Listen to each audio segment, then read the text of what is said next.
Everyone laughed when a little girl started collecting their old scrap metal.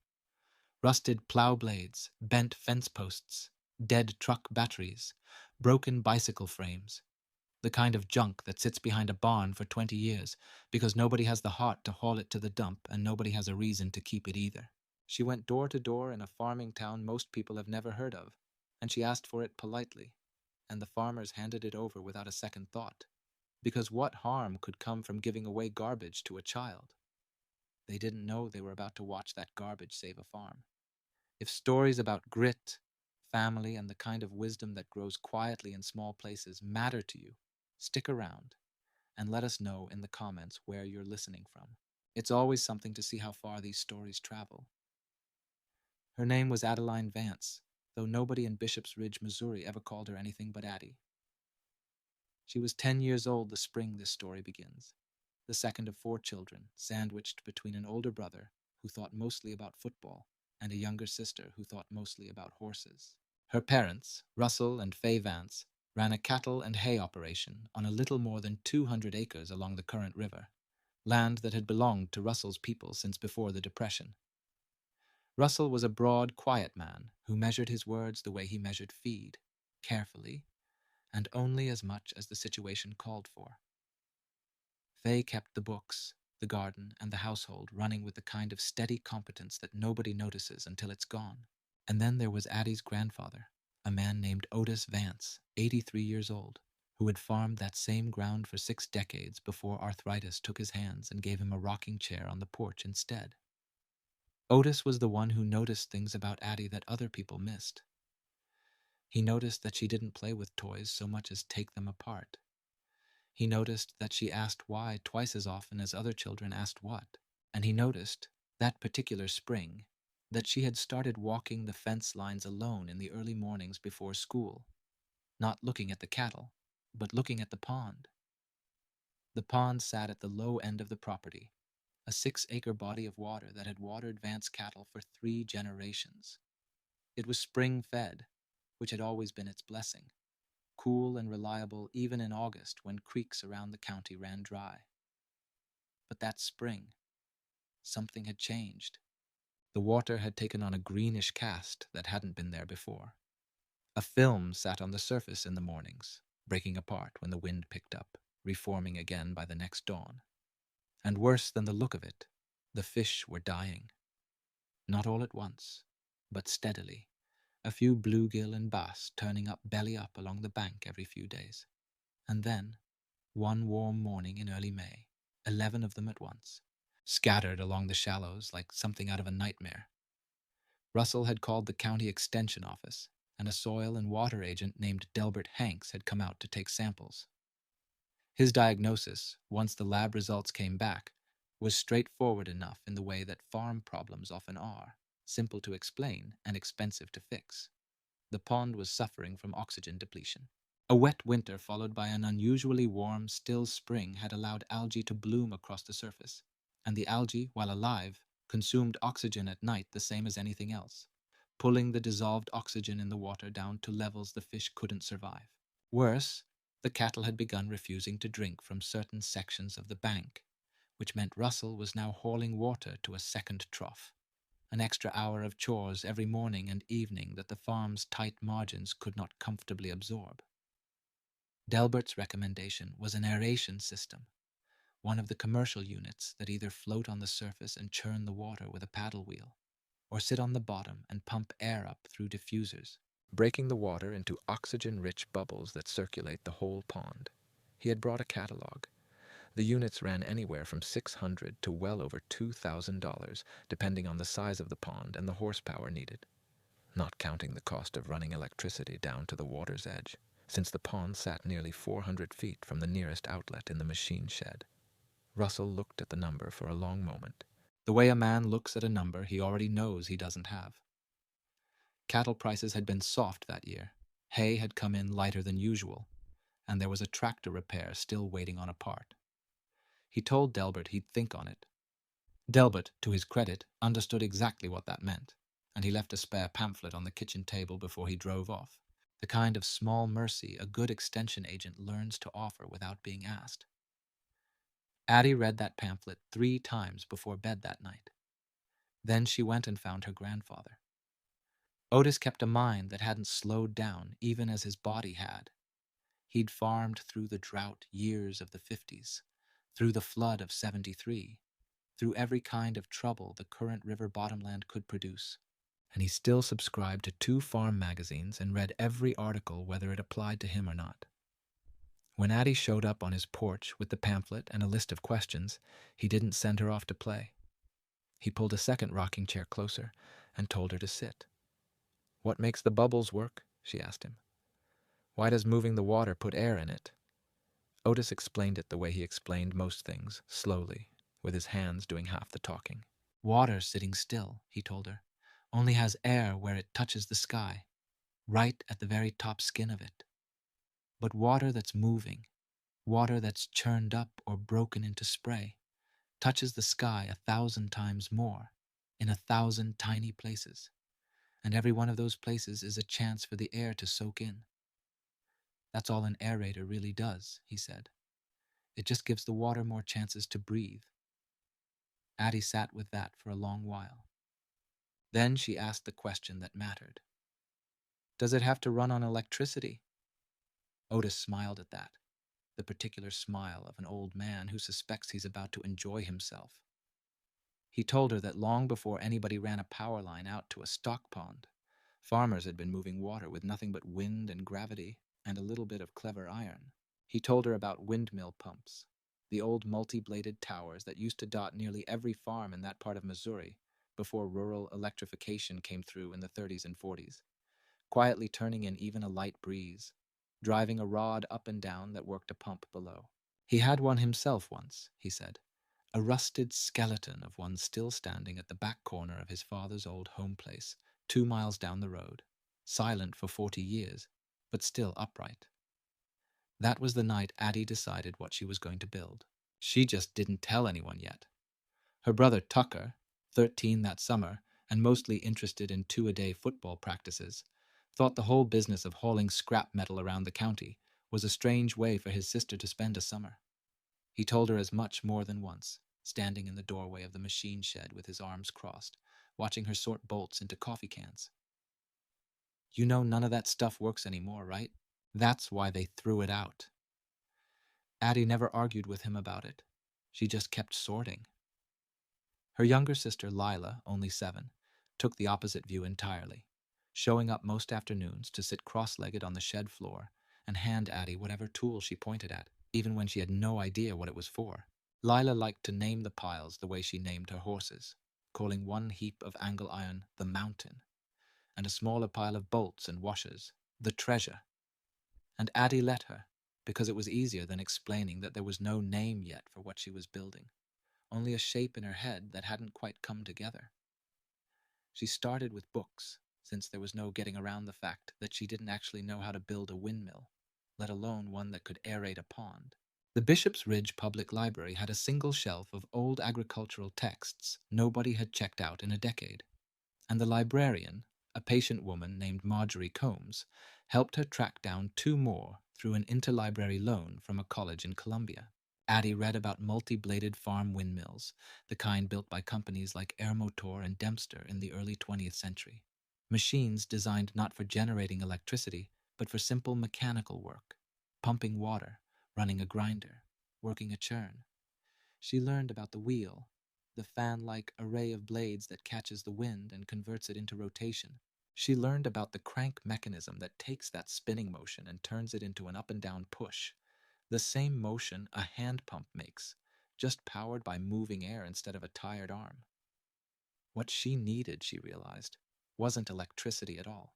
She needed a wheel to catch the wind, a shaft to carry the motion down, and something at the bottom of that shaft that would stir the pond or push air into it every time the wind turned the wheel above.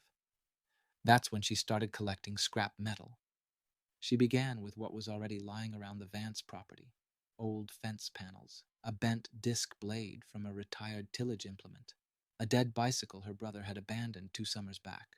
But it wasn't nearly enough, and she needed specific things: thin, flat metal for blades, straight rod stock for the shaft, bearings or anything close enough to a bearing that could keep a shaft turning smoothly instead of grinding itself apart.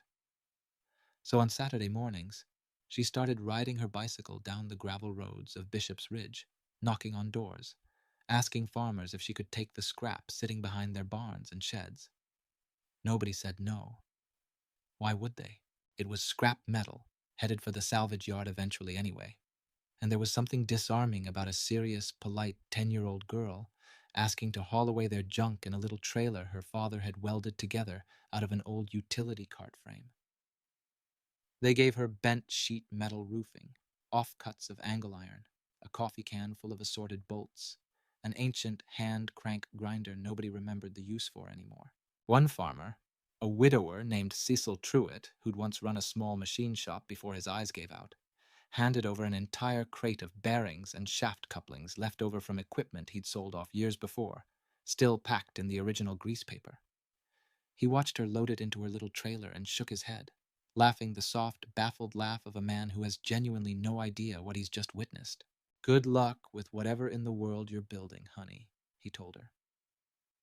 By the end of May, the back corner of the Vance machine shed looked like a scrap dealer's yard, sorted by Addie into careful piles, flat stock here, rod stock there, bearings and fasteners in coffee cans labeled in her own handwriting. Russell noticed the piles growing, but said nothing about it directly, the same way Otis had taught him not to press a person before they were ready to explain themselves. He did, however, start finding reasons to walk through the shed a little more often. The actual building took most of June, and it did not go well at first, which Addie had more or less expected, since nothing in Otis's stories about the old days had suggested that farm machinery got built right on the first try. Her first version of the wheel was too heavy. She had cut 8 blades from a sheet of scavenged roofing tin, bolted them onto a hub she'd built from a salvaged bicycle wheel rim, and the whole assembly turned out to weigh so much that anything short of a strong, steady gust couldn't get it moving at all. And once it did start moving, it had so much momentum that the crank mechanism below couldn't keep up and simply seized, bending one of the connecting rods. She sat with that failure for 2 full days before going back to her books. The problem, she came to understand, was one of balance, not just physically, but in the whole logic of the design. A heavier wheel needed more wind to start turning, but once it started, it carried more force than her crude crank could safely absorb. What she actually needed was a lighter wheel that would spin in even a modest breeze, paired with gearing that could take that faster, gentler rotation and convert it into the slower, more powerful stroke needed to push water and air at the bottom. She rebuilt the wheel from thinner, scavenged sheet metal, cutting the blades down and angling them more sharply, closer to what she'd seen in photographs of the old air motor wheels. She reduced the blade count from 8 to 12, spaced tighter, which caught more of the available wind at lower speeds without adding significant weight. For the crank mechanism, she abandoned her first design entirely and built something closer to what Cecil Truitt's bearings had actually been meant for. A simple wobble plate arrangement that converted the spinning motion of the shaft into the up and down stroke she needed, using 2 of his bearings to keep the whole thing running true instead of wearing itself out through friction. The second attempt turned in the wind beautifully. The problem was what happened underneath the water. Her first plan for the business end of the machine had been a simple paddle, a flat piece of metal that would swing back and forth just below the surface, churning water the way a canoe paddle churns it. It worked, in the sense that it moved water around. But when she and Otis walked down to watch it, they both noticed the same thing at the same time. The churning stayed shallow, disturbing only the top foot or so of water, and the deeper water, the water where the fish actually needed the oxygen most, sat almost untouched. Otis, watching that shallow churn from his folding chair, put it plainly the way he tended to put most things. "You've built something that plays in the puddle," he told her, "when what you need is something that reaches down into the well." Addie wrote that line down in her notebook exactly as he said it, because it helped her see the flaw more clearly than any diagram had. This was the point where Addie went back to the pamphlet Delbert Hanks had left on the kitchen table, the one describing how commercial units used diffusers to push air down deep and let it rise back up through the whole water column. She realized her paddle idea, however clever, was solving the wrong problem. What she needed wasn't a machine that stirred the surface. She needed a machine that could push air down low and let the pond do the rest of the work as those bubbles rose back toward the sky. So she changed the whole bottom end of the design. Instead of a paddle, she built a simple piston-driven air pump using a section of scrap pipe as a cylinder and a snugly fitted disc of leather-gasketed metal as the piston head, salvaged, in an almost poetic turn, from a worn-out cattle guard grate Cecil Truitt had thrown in with the bearings as an afterthought.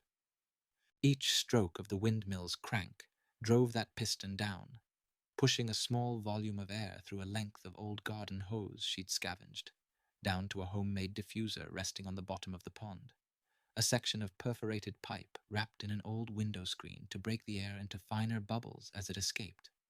It was not, by any reasonable engineering standard, an elegant machine. It was mismatched, patched, and reinforced in places with baling wire where a proper weld would have been better if she'd had the equipment for it. But when the wind picked up on a warm evening in the last week of June, and the wheel began to turn, and the crank began its slow, steady stroke, and the hose began to hiss faintly with each downward push, a chain of small bubbles began rising from the bottom of the pond in a spot that had been still and green for weeks. Russell was the one who found her there. He'd come down to check on a section of fence, and instead found his daughter sitting cross-legged on the bank at dusk, watching bubbles break the surface of the water with an expression he later described to Faye as something between scientific concentration and pure, private joy. He didn't say anything for a while. He just stood there and watched the bubbles, too. "How long's it been running?" he finally asked. "Since about 4 o'clock," Addie said, "whenever the wind picked up." He crouched down at the water's edge and looked at the string of bubbles rising steadily through the dusk light. "Did you build all of that yourself?" "Grandpa helped me understand the parts," she said. "But yeah, I built it." Russell didn't say much more that evening. But the next morning, before the sun was fully up, Faye found him in the machine shed measuring the height of the old windmill tower frame Addie had scavenged from a collapsed section at the edge of the property, the same one Otis had mentioned weeks earlier, the one that had stood silent for 40 years. By the time Addie came down for breakfast, her father had already loaded half of it into the truck bed, ready to help her set it properly at the water's edge instead of the temporary sawhorse rig she'd been testing it on. The real windmill went up over the 4th of July weekend, Russell and Addie working together most of 2 days, setting the salvaged tower legs in concrete, running the hose down to the diffuser, balancing and rebalancing the wheel until it spun freely and true in even the lightest breeze. Otis sat in a folding chair nearby the entire time, directing from memory, correcting the pitch of a blade here, the tension of a coupling there, drawing on 60 years of watching machines like this work and fail and work again. It took another 2 weeks of adjustment before the aeration really held. There was a night in mid-July when a storm knocked the whole assembly loose, and Addie had to reset the tower guy wires the next morning before school. There was a stretch of dead calm weather in late July, 5 straight days without enough wind to turn the wheel at all, and Addie remembers those days as the longest of that whole summer, watching the sky for any hint of movement in the trees. But by the first week of August, with the wind returning to its normal pattern, the pond had visibly changed. The green film was gone. The water had a clarity to it that hadn't been there since spring, and in the shallows, where dead fish had once turned up every few days, Addie began to see something else instead. Healthy bluegill moving in loose schools near the bank, unbothered, the way pond fish are supposed to behave. Russell stopped hauling water to the second trough sometime around the second week of August. The cattle had gone back to drinking straight from the pond all along the bank, no longer avoiding any section of it. Delbert Hanks came back out in September, this time not for a water sample, but because word had reached the extension office through Cecil Truitt, who could not stop telling people about the girl who'd built a windmill-powered aerator out of his old machine shop scrap.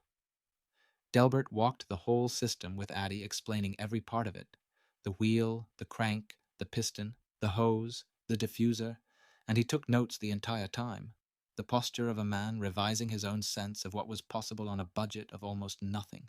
He asked if he could bring a graduate student from the University of Missouri's agricultural engineering program out that fall to document it properly.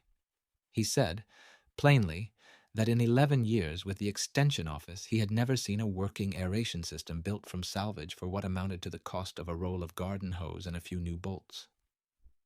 A reporter from the county paper came out not long after that, and the story ran on the front page under a headline that made Addie roll her eyes at the kitchen table.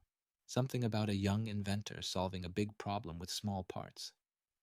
She thought the word inventor sounded like something that belonged to somebody else, somebody older, somebody with a workshop and a diploma.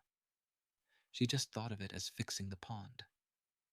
By October, the story had traveled the way stories do in a small county, farmer to farmer, faster than any newspaper could manage. The same men who had handed Addie their scrap metal back in May, chuckling on their porches, confused about what a 10-year-old girl could possibly want with a pile of junk, started driving out to the Vance place on quiet Sunday afternoons to see the pond for themselves. They came expecting to be polite about it, to nod along and say, "That's real nice, honey," the way adults do when they're mostly there out of curiosity rather than expectation. What they found instead was 6 acres of clear water with cattle drinking easily along every bank, a modest homemade windmill turning steadily against the sky, and a string of bubbles rising in a spot where, 5 months earlier, fish had been dying by the dozen. Cecil Truitt himself came out one Sunday, walked the length of the pond in silence, and then stood at the base of the tower for a long while, just looking up at the wheel turning in the breeze, built partly from bearings he'd handed over without a second thought. He didn't say much. He just nodded slowly, the way a person nods when a thing has confirmed something they already half suspected. One of the older farmers, a man named Grover Pruitt, who had farmed along the Current River even longer than Otis, crouched down at the water's edge and dipped his hand in, feeling the current the diffuser created rippling gently against his fingers. He looked up at Addie, standing at the edge of the bank in her boots, mud on her jeans up past the ankle. "What gave you the idea," he asked her, "to go and build the whole thing yourself instead of just asking somebody?" Addie thought about it for a moment before answering. "I did ask somebody," she said. "I asked my grandpa how the old ones used to work, and I read the pamphlets. I just didn't have the money for a new one, so I figured I'd see what I could do with what people already didn't want." Grover looked at that pond for a long time after she said it. Several of the men who came out that fall asked if she'd help them think through something similar for their own stock ponds before the next dry summer came around. She told them she would, and she meant it, and by the time the first frost came to Bishop's Ridge that year, she had already started a small notebook, the way Otis had taught her to keep good farm records, sketching out ideas for a second. Larger version using scrap from an old grain elevator 2 farms over that was being torn down. Otis liked to say, sitting on his porch that winter with his coffee going cold in his hands, that the real lesson of that whole summer had nothing to do with windmills or bubbles or bearings at all. He said that most people look at a pile of scrap metal and see the end of something, a thing that's finished its use and is only waiting now to be hauled away and forgotten. What his granddaughter had done, he said, was look at that same pile and see the middle of something instead, a place where a story hadn't ended yet, just paused, waiting for somebody patient enough to notice. Otis liked to say, sitting on his porch that winter with his coffee going cold in his hands, that the real lesson of that whole summer had nothing to do with windmills or bubbles or bearings at all. He said that most people look at a pile of scrap metal and see the end of something, a thing that's finished its use and is only waiting now to be hauled away and forgotten. What his granddaughter had done, he said, was look at that same pile and see the middle of something instead, a place where a story hadn't ended yet, just paused, waiting for somebody patient enough to notice. He said something else, too, that Faye later wrote down in the back of her recipe box because she didn't want to lose it. He said, a farm doesn't run on money nearly as often as people think it does. It runs on attention. Money buys the new machine, sure, but attention is what notices the old one still has a second life in it, if somebody's willing to take it apart and ask what it was really trying to do in the first place. Money can be borrowed or saved up for. Attention has to be practiced. The way Addie had practiced it, every one of those mornings she walked the fence line alone before school, looking at water nobody else thought to look at closely. Addie is 11 now, and the second windmill is already half assembled behind the machine shed, larger than the first, built from steel scavenged out of that old grain elevator with Cecil Truett's help on the welding this time. Since Addie has decided she wants to learn that too before she's finished with the design.